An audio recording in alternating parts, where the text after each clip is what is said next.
Hello, welcome to JIBRIN Angle on Oweleke TV. I have come to actually talk about some prophecies and emphasis on Pastor E.A. Adeboye's prophecies. Now, my focus is not actually on the prophecy. My focus is on the content of the prophecy that has to do with the part that has to do with Nigeria. However, I'll come back to that after talking about the issue of prophecy and how it relates to Pastor E.A. Adeboye. Yeah, over the years, this has become an annual ritual for Pastor E.A. Adeboye. I don't have problem with, I am a Christian, a Bible-believing Christian who believes in prophecy. I believe so much in prophecy. But the truth is, I think this word and the gift has been abused over the years, and it's even getting worse. The significance, the importance of prophecy has been diminished by the bastardization of the gift. The thing is, I keep telling people this, that God is not a talkative. God does not speak all the time. God does not speak 24/7 on certain, God speaks to different people every day or whatever, but on certain issues, he doesn't just speak all the time, every day. I don't know, I'm trying to really get this word out the way people will understand so that you don't take me out of context.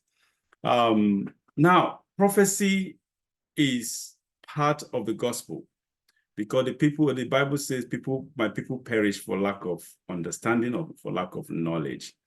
Actually, prophecy helps us, it guides us. The purpose of prophecy is to actually guard us, guide us, direct us, order our footsteps, and that's just it. So it's very, very, very important. I value prophecy so much, but my issue with today's prophecies and prophets is that they've been abusing this privilege, this great one of the greatest 9 gifts of the Spirit. So the thing is, now when something becomes a ritual, I have problem with anything that is a ritual. Ritual is not, now, don't misunderstand when I don't want to misunderstand when I use the word ritual. Ritual, that doesn't necessarily mean you have to kill or slaughter. It has to do with blood or whatever. No, that is a part of ritual.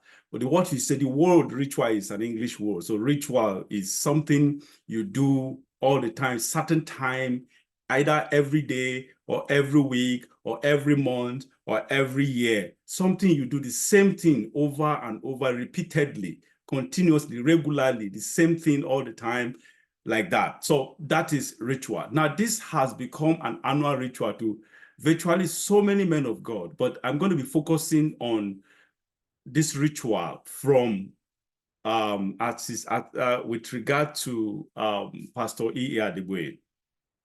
Now, the truth is, I've always had some light of kind of issues with some doctrinal issues with Pastor E.A. Adeboye over the years. I think I wrote an article about something about him some few years ago, about 10, 15 years ago. I can't remember the year, but I remember writing kind of an elaborate article about my disagreements or some kind of something that Adeboye does that it doesn't befit his status as a man of God. But that's not the point now. Now, my point is this. Every year he does this, Adeboye comes, says something that I've always had issue with his prophecies, because his prophecies, first, they are just prophecies that any instinct, somebody can just say, because they are always laced with they are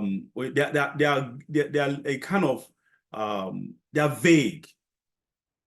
They are not precise. It's a prophecy that just when someone says it, it gets you thinking and gets your brain all messed up or whatever. Is it this? Is it that?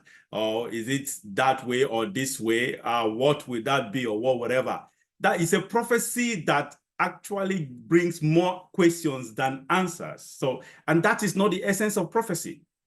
Prophecy is always direct, cogent, direct, unambiguous, very, very conspicuous, clear. But in the case of Pastor E.A. Adegboye, he gives prophecies that even an unbeliever, somebody can just go get something, predict something, like, okay, this thing, and sometimes he gives prophecies that are obviously seen that, okay, actually this will be the end result of this situation or that situation, clear or whatever. So, and that's exactly that. Now that brings me, before I get to that, I get to what I am driving at. Let me talk a little bit more about prophecy. Prophecy of this time. Like I said earlier, I don't have issues with prophecy. I love prophecies. I love it. I love it because it is part of Christianity. It is part of who God is. It is part of how God communicates with us. There are several ways God uses to speak to us and with us. So prophecy is one of it, So I cherish prophecy a lot, but my problem is it's been abused by men of God, and in some cases, renowned men of God, the so-called faith generals, and it's been bastardized, being made a caricature of, and that is justice. So there is no more. They have made it to lose its value, its original value. And sometimes, and even not most times, these so-called prophecies don't even come to pass. Why do you keep doing it? And like I said earlier, anything that has become a ritual, God does not, we are in the era of grace, the New Testament era. We don't believe in rituals anymore. Like I said, like I defined earlier, ritual is not something that has to do with killing and slaughtering and blood or whatever. No. It is part of it, but that's not only definition of ritual. Ritual, as I said earlier, is something you do the same time, the same year, the same over, maybe annually or daily or whatever, over and over, the same pattern, the same thing, or whatever. So, and that is where I have issues with all these prophecies, like every year or whatever, that you set out a time to speak, a time to prophesy.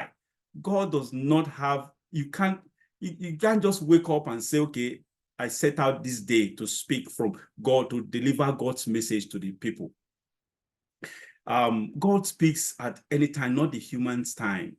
He speaks at his time, an impromptu time. He comes when you don't even expect it. It comes in diverse ways. It comes this way today, the other day, another day, it comes through a different means or different. God does not, God, it is not, the prophecies of God are not ritualistic. They are sometimes when we do not expect, and when we expect it, we don't even hear. And when we do not expect it, we hear from God. And so it's dynamic. The way God speaks to us is dynamic. It's not static. There is no standard to that. And that is just it. It means that God's ways are not man's ways. And that is just the truth. We cannot set out a time and season for us to say this is the time God will speak and God will reveal to us what we need to know. No. So that is my point with these prophecies, the people that have made this time of prophecy as a ritual, taking it as a ritual stuff, ritualistic stuff. So that is it. Now, back to my point, the political angle.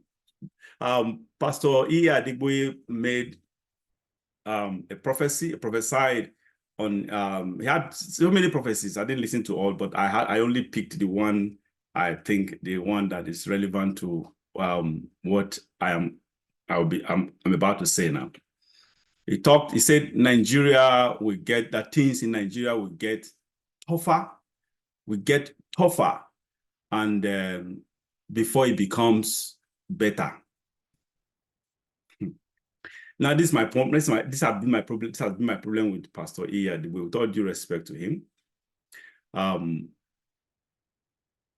You don't need a prophet to tell Nigerians that things will get bad, will get worse before it gets better. Everything points to that. You don't need any suicide. You don't need any gifts of prophecy. You don't need anyone. Even someone who does not believe in God will tell you the truth. They'll tell you that the facts are on ground. You don't need it. That's no prophecy to me. It's no prophecy. And now that brings me to this, to the real point of this program, the real point or the basis for this video. Of course, things will get worse in Nigeria before it gets better. Well, that second phrase, before it gets better, I'm not sure about that, if it will ever get better, because we, the Nigerians, are not actually doing what will make it get better.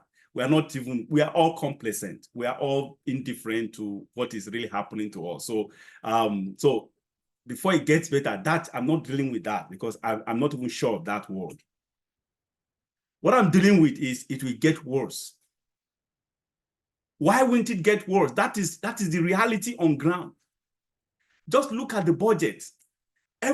Now, budget determines the beginning, determines the focus or the expectation from a nation, from the expectation from people over their country, over their nation. So now we ask ourselves, how does the budget look? How does the policies of this current President Bola Tinubu's government look? How does it sound? How does it look? What does it portend? The answer is it portends doom. Doom. I in the past, I think when the budget came out, I tagged that budget the budget of rogues and thieves. I didn't mince words. That is the reality. That is the truth. The budget is just the budget of the cabal.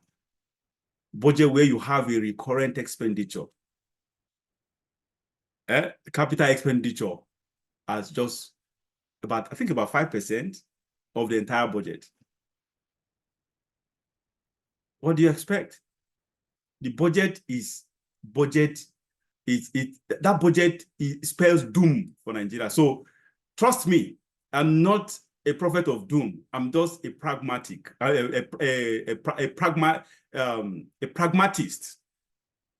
just a pragmatist. So the reality on ground is that things will get worse because the budget says so.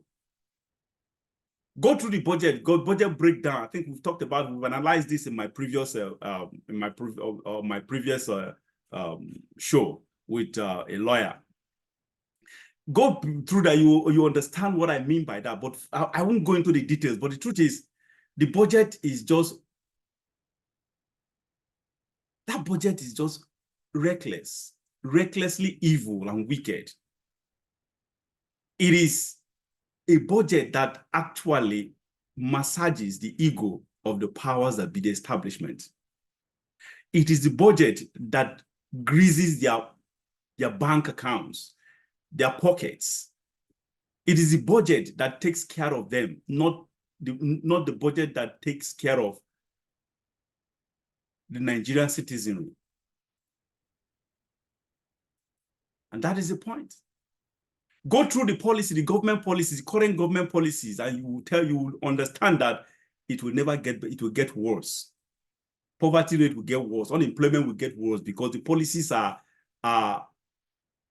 the policies of the current government are bad policies, bad economic policies, where we still have to depend on exporting crude oil and importing refined products. Exportation is still there. Sorry, importation still there. Full blown. There is on the go through the budget, you understand that there is no no avenue, there's no calculated effort to actually curb importation. As long as we keep importing, we'll keep having issues with unemployment and by extension, poverty.